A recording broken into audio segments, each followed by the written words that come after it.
Hello and welcome to another B2G Before the Start. I'm Grant Cooper from the Gladstone Ports Corporation Brisbane to Gladstone Yacht Race commentary team. And joining me again today is the host of Bar Karate, the sailing podcast, Jordan Spencer. Mate, again, excited to be here to chat about the Gladstone Ports Corporation Brisbane to Gladstone. An exciting discussion for me this week. I'm very interested in who we're going to meet. And Australia's premier social media yachting reporter, Nick Douglas. Hello, Grant. I'm so excited. It's not long now until the Gladstone Ports Corporation Brisbane to Gladstone yacht race.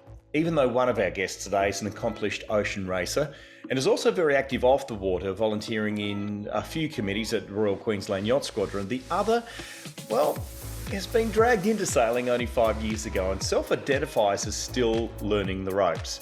Welcome to Before the Start, Richard Wendt and Luisa Rust. Hi, Grant. Great to have you here. So this is the first time you'll be sailing your own boat in the Brisbane to Gladstone, Richard, which is fantastic. I suppose you're in the perfect position now to tell us, and for those who are watching actually, what is the attraction and the motivation for you guys to do the Brisbane to Gladstone? Firstly, it's the opportunity to give a destination or an achievement to the crew. We've got a dedicated crew that's sailing with us. They've all started with us, so we've been sailing together for about 4 or 5 years. We've done the Surf to City a couple of times, and the Brisbane to Gladstone is like one of those milestone achievements. So it's pretty important for me to bring the crew on that journey and be able to tick that box so they can share in the excitement of finishing the race. We also have a little motto: if it's blowing, we're going. So perfect. We try not to let the weather bother us too much. It sounds like you've both been training quite hard to make sure you're prepared and potentially a few new toys for the boat as well.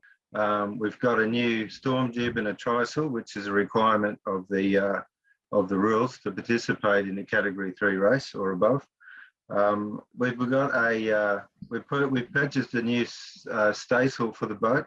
We've got a new asymmetrical spinnaker. So we put a bit of investment into the engine of the boat and give it some horsepower and different wind conditions. Luisa, tell us about your boat. The boat's called Momentum. It's a 50-foot Beneteau, and she's a beautiful boat. And we've done a lot of cruising on her. As you know, it is a cruising boat. She's 17 tonnes, so she's got a little bit of weight behind her.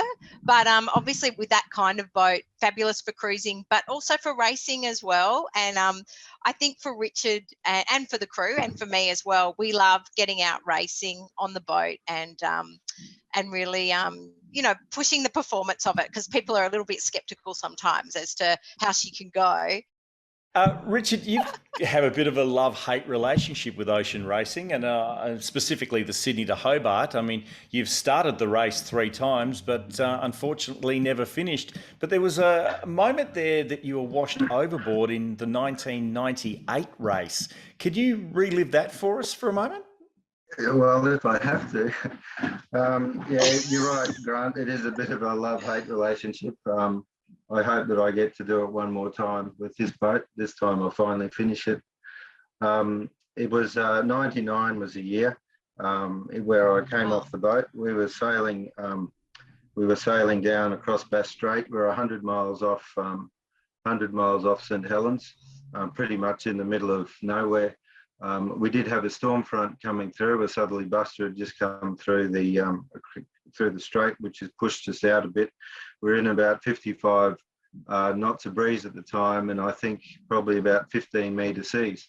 Everything was going very well right up until a change of watch. I was coming out of the cockpit up through the companionway, and I clipped my harness onto the strong point in the cockpit, which you must always do, especially when it's windy. And just as we got to the top of this one particular wave, as I was coming out through the companionway, the helmsman lost his footing, and we were in the middle of changing watches. So he lost his footing and slipped down the boat. And of course, instead of turning the boat up into the white water, we turned across the wave, to which the white water picked up the boat and then pushed it down the face of the wave backwards, upside down. when it hit the bottom of the wave, it stopped. And myself and another guy who was right next to me kind of left the boat because we were flying through the air. I had a hold of him, he had a hold of me. We'd let go of the winch. We smashed through the steering wheel and broke the top half of the steering wheel off. And then he and I ended up in the water. It's amazing how quickly you can scramble back onto the boat when you're in the water. But it was an interesting moment because one minute I was dry, the next minute I was wet, and my first thought was, "This is not good. Get back on the boat." So between him and myself, we pulled each other back onto the boat, and it just stopped there. And then we started cleaning up.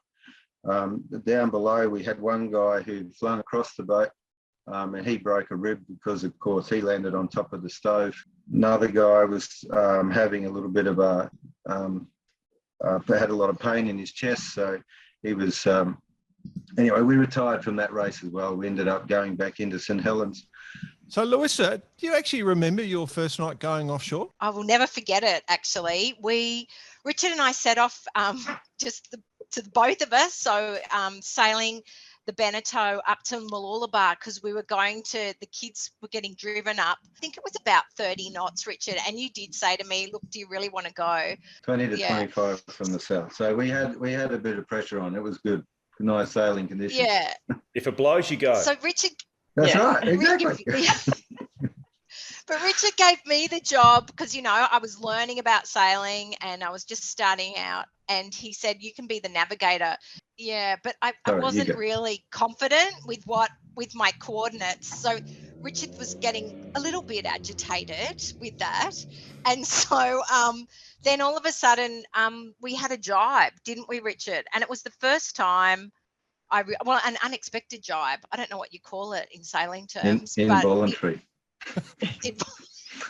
Call it an auto jibe. Auto jibe. There's a lot of other words you can use for it too, but they have expletives and we can't. It's a family program. So well, I think Richard did give it a really unusual term, but it was the first time I realised, oh my God, the boat felt it was going to break and it felt very unhappy with that jibe. It was just really, so then I really clicked into gear and I really started navigating properly and knowing where the coordinates were, because I think I realized that Richard needed me to be able to, he couldn't sail the boat on his own basically, whereas when I'd been cruising around the bay you can just sit there and you can be a passenger, but I had to be active in doing it. So that was my first experience, but it was fantastic. Getting into Mooloolaba was just such a great achievement and I really loved it. Just describe what the mood of the team is like heading into this Brisbane to Gladstone. Is everyone positive? Are we ready to go, or we're still a little bit more development? What's the mood like? So everyone has an adventurous spirit, which is great. No one's a hero. Everyone just works together, and everyone's focused on teamwork. And if it blows, you go. If it's blowing, we're going. That's right. It's been absolutely fantastic catching up with you two. You're an inspiration, both of you. I'm sure I speak for all of us when I say good luck on the first trip of Momentum heading up to Gladstone. And we look forward to celebrating Easter in Gladstone with you both and your crew. So thanks for being a part of it, and thanks for being on before the start. Thank you very much. It's been a pleasure. Thank you all. Thanks for the opportunity. Thank you.